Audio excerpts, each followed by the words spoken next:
Alléluia.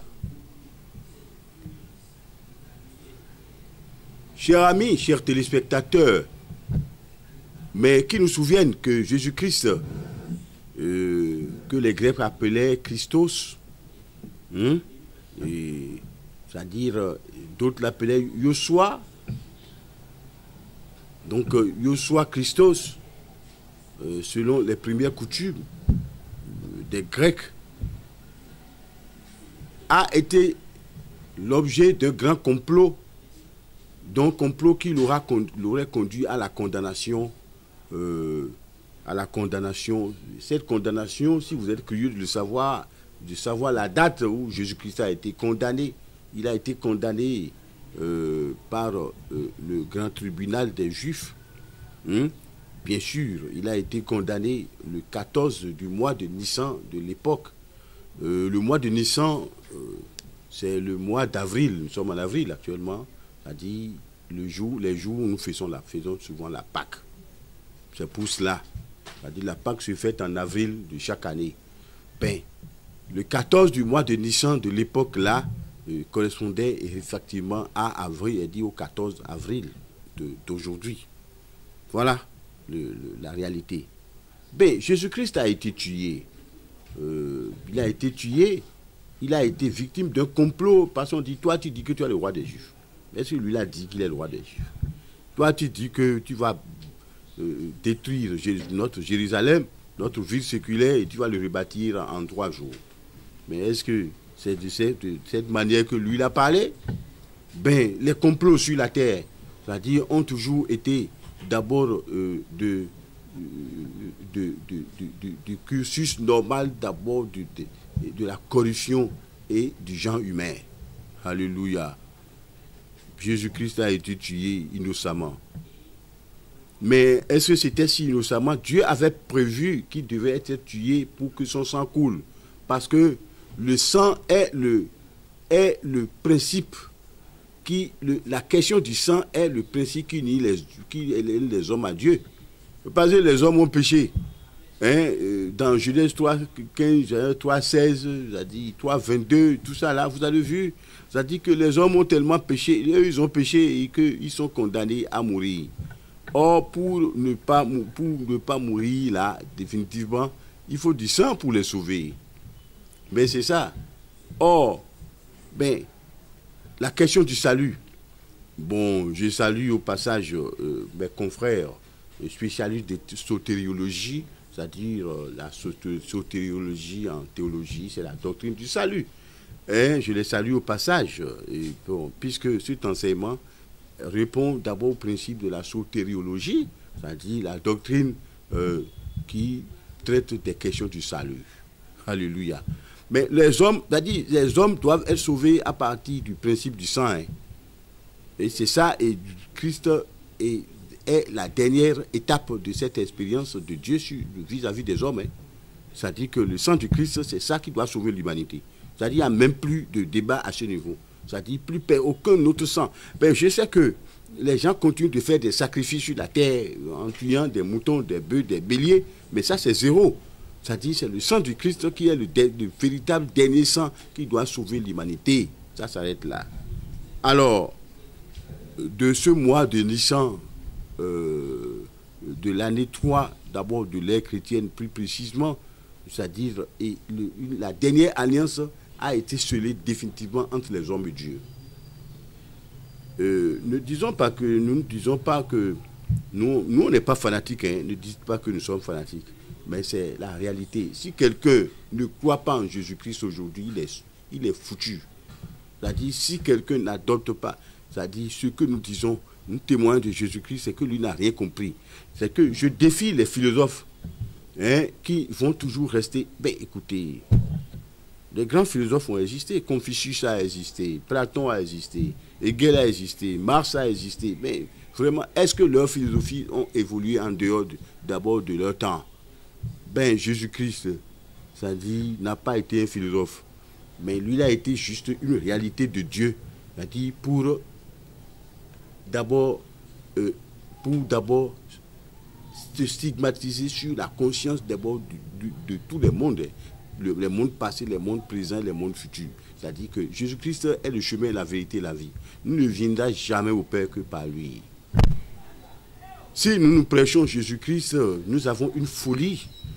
C'est une folie positive, hein, pour nous dire à nous-mêmes, nous devons croire. Et ça s'arrête là. C'est-à-dire, les mathématiques, les démonstrations cartésiennes ne viennent pas sur d'abord le chemin de la foi. Vous croyez, vous êtes sauvés. Alléluia. Mais là, vous savez, ça dit que Jésus-Christ, l'agneau de Dieu, ce sera le thème d'abord de notre livraison. Jésus-Christ est l'agneau de Dieu. C'est-à-dire, nous sommes dans l'esprit de la Pâque. La Pâque, chez les Juifs, constituait la Pâque où on tue beaucoup de moutons, beaucoup de béliers, hein, pour s'absoudre des péchés. C'est-à-dire, la Pâque a été, c'est-à-dire, une fête instituée par l'Éternel pour manifester de la libération, c'est-à-dire l'esprit de libération. Les enfants d'Israël ont été en Égypte pendant 380 années, disons presque 400 années, c'est-à-dire, mais ils sont revenus parce que Dieu les a libérés. Dieu a fait tuer d'abord des enfants d'autrui, dont les sangs ont dit, Dieu a réglé d'abord par le chemin du sang, d'abord leur salut. C'était une ombre des choses déjà qui devaient venir après. Et oui, il fallait comprendre. Les enfants d'Israël sont venus sur leur, c'est-à-dire d'abord sur la terre promise. Ben, ils devaient continuer en souvenir de célébrer la Pâque. La Pâque qui signifie qu'ils ont été libérés. Ils ont la fête, ils ont tué des moutons, ils ont tué des béliers, ils ont tué tout ça là pour prendre le sang. C'est-à-dire faire des sacrifices à l'Éternel, c'est-à-dire en l'honneur de l'Éternel. Et le sang. Le sang est d'abord le point sine qua non entre Dieu et les hommes. C'est-à-dire les hommes seront réconciliés avec Dieu à travers le sang. Ben, Dieu leur a dit, prenez des béliers pour vos péchés. Pour vos péchés. Tuez-moi des holocaustes. Hein, faites-moi des victimes. C'est-à-dire, faites consommer des viandes de ces victimes par d'abord les qui de droit. Ils ont toujours fait ça, mais ils ont resté pécheurs parce que l'esprit du péché n'a pas été tué dans le cœur des hommes. Alors, ils ne seront jamais sauvés s'ils continuaient dans ces sacrifices-là. Il fallait un autre sacrifice, le sacrifice qui ne viendra que de Dieu lui-même. Et ce sacrifice-là, c'est le sang le plus pur. Ce n'est plus le sang des boucs, des béliers. Non, des chevaux, le sang d'abord des bêtes, non, ce n'est plus ça. Il faut un sang pur, un sang d'abord totalement venu de Dieu. Et ce sang-là, c'est le sang d'abord de l'agneau de Dieu. Et Dieu n'a pas d'agneau physique, mais Dieu a un agneau spirituel. Cet agneau spirituel-là, c'est Jésus-Christ. Chers amis, chers téléspectateurs, l'agneau de Dieu là, c'est son sang, le sang de ce agneau là, l'agneau qui n'aura pas été conçu d'abord pour rester d'abord vaincu par le péché. Non. C'est-à-dire le sang de Jésus-Christ est loin d'abord des sangs du péché.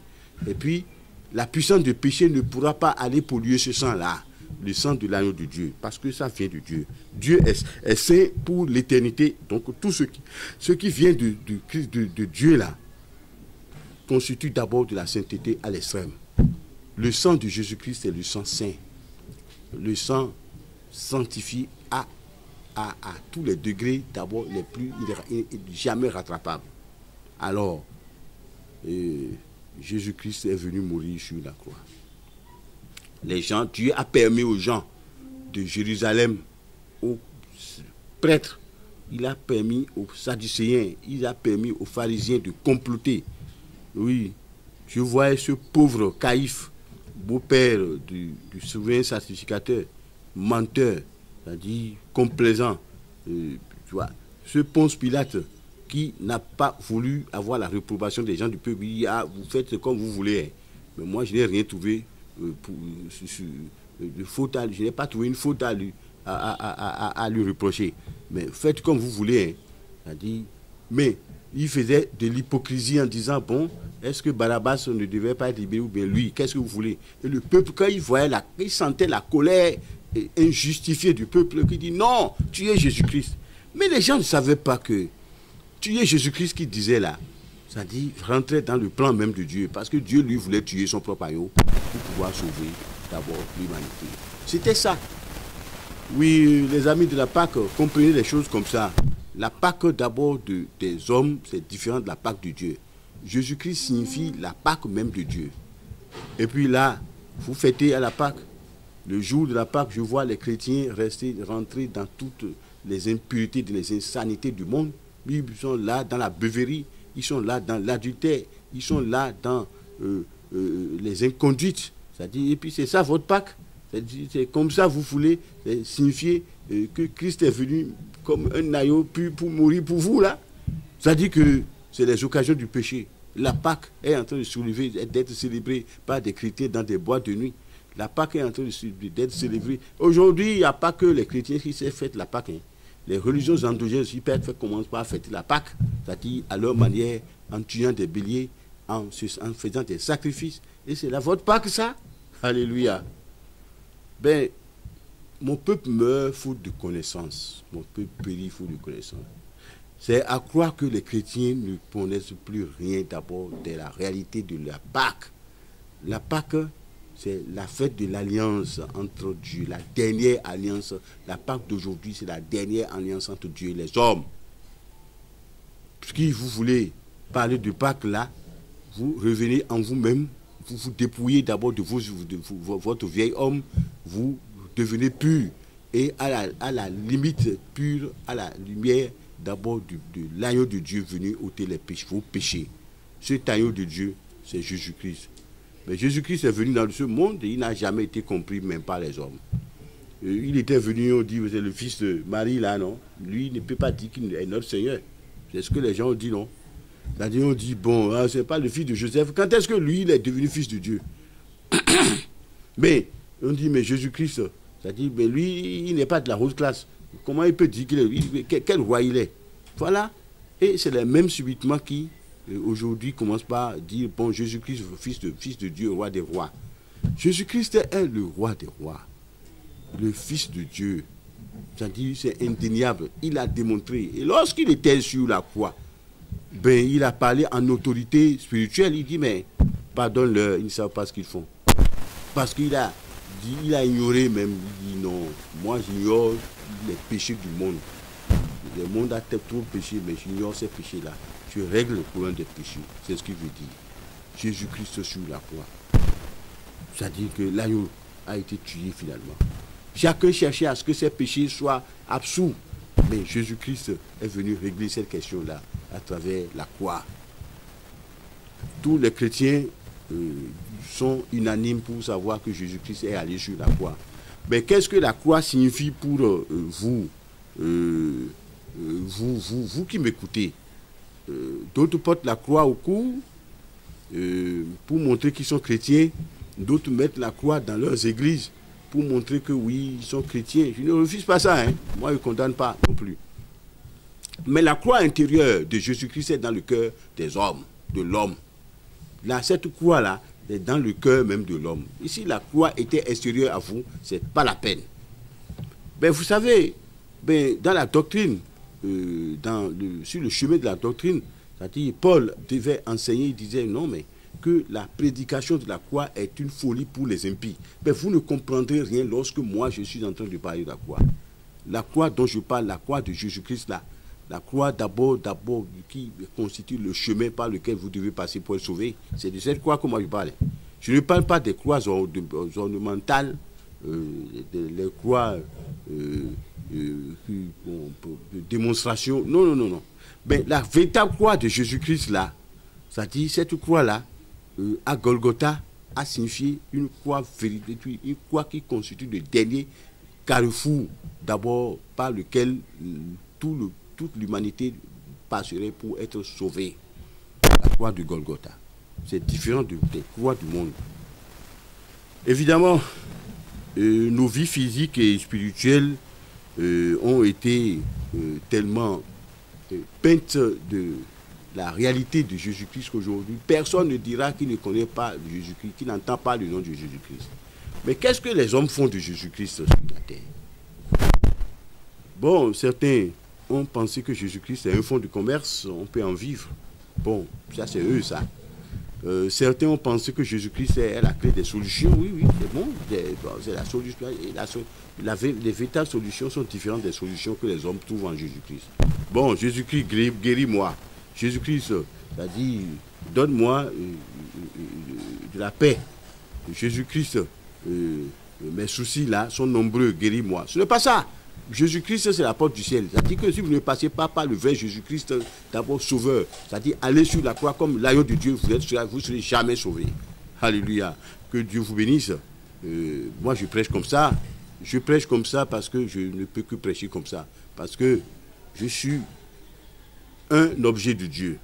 Je suis sur ce plateau d'abord un objet de Dieu, une propriété incommensurable de Dieu. C'est-à-dire pour révéler d'abord les choses à venir.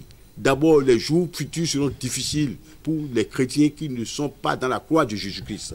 La véritable croix de Jésus-Christ, la Pâque de Jésus-Christ, c'est-à-dire la véritable Pâque là, c'est-à-dire c'est Jésus-Christ d'abord qui est tué, que le sang a coulé à Golgotha. Et ce Golgotha là est présent sur toutes les nations du monde aujourd'hui. Tout le monde sait que Jésus-Christ est mort sur la croix. Mais il est mort sur la croix. Mais dans la mort de Jésus-Christ, toi tu as quelle pensée? C'est-à-dire, il est mort, nous dansons, il est mort, Jésus-Christ, victoire, oui, il est mort, victoire, quelle victoire, c'est-à-dire, toi tu ressens dans ta vie, alors que tu es resté d'abord dans toutes les philosophies, dans toutes les manières de faire, dans toutes les coutumes qui sont difficiles, qui sont hostiles d'abord à la vérité du Christ. Bon, les églises sont bondées de monde, les gens s'habillent copieusement pour aller à l'église, oui, c'est bien. Ils s'en vont montrer d'abord leur ego à l'église. Mais c'est aussi bien. Mais ça ne conduit pas d'abord à la spiritualité, d'abord voulue du Christ. Non. Vous savez, dans Ésaïe 13, verset 8, dans Osée chapitre 5, verset 15, les questions de résurrection étaient déjà abordées. C'est-à-dire que Christ est né, il est mort pour être ressuscité. C'est le signe d'abord du véritable salut, ça, la résurrection, le salut des hommes, c'est dans la résurrection. Les hommes vont vivre et mourir en Christ pour être ressuscités avec le Christ. Le Christ est ressuscité 3 jours après avoir été enseveli. Alléluia. Mais vous là, nous là, de quelle résurrection nous avons besoin, nous? C'est-à-dire, lorsque déjà la résurrection commence sur la terre, ce n'est pas après la mort pour les chrétiens. C'est-à-dire le changement total de vie. C'est-à-dire quand Jésus-Christ rentre dans vos vies, vous devez changer, devenir des hommes nouveaux. Si vous ne le faites pas, c'est que vous n'avez droit à aucune résurrection future. C'est ça. D'abord, le vieil homme doit disparaître des chrétiens à partir du moment où il parle du sang du Christ dans leur vie. Ben vous savez, d'abord, la question de la repentance est revenue, de la résurrection également est revenue dans Actes 13, des versets 30 jusqu'à 37. C'est-à-dire la question de la résurrection doit importer pour tout un chacun. Le Pâques est le signe même de l'annonce de la résurrection d'abord de l'humanité à travers Jésus-Christ. C'est cela. Et puis, vous savez, les hommes sont des pécheurs. Et puis, le don gratuit, c'est la vie éternelle en Jésus-Christ. C'est-à-dire que tous ceux qui sont morts au péché, là, réveillez-vous pour revenir d'abord dans la félicité du céleste à travers Jésus-Christ. Mais tous ceux qui sont vendus au péché, c'est-à-dire les corrompus et les corrupteurs de l'humanité, mais vous savez, vous écoutez, c'est-à-dire venez à Jésus-Christ parce que la Pâque inscrite dans Jésus-Christ signifie d'abord le changement d'abord de vie, le changement d'abord de peau humaine. La peau humaine a le côté charnel et puis le côté spirituel. Mais chassez de vous le côté charnel parce que, je vous le dis, d'abord la résurrection véritable commence à partir de la terre. Vous serez ressuscité dans vos habitudes. vous serez ressuscité dans votre foi, vous serez ressuscité dans vos croyances. Et pendant ce temps, vous serez prêts pour la résurrection totale. Ben, en Psaume chapitre 2, verset 7, en Psaume chapitre 16, verset 10, ça dit tout ceci, c'est pour votre lecture. Vous allez savoir que le signe d'abord du changement était aussi important pour les enfants de Dieu, que vous êtes, je parle là des enfants de Dieu, non à des enfants du monde, vous êtes bénis, que Dieu vous bénisse. Alléluia. N'hésitez pas à liker la vidéo si elle vous plaît et si vous êtes nouveau sur la chaîne, n'oubliez pas de vous abonner et d'activer la notification pour ne rater aucune de nos prochaines vidéos. Oshofa Prise TV. Tout pour la gloire de l'Éternel, Dieu d'Oshofa.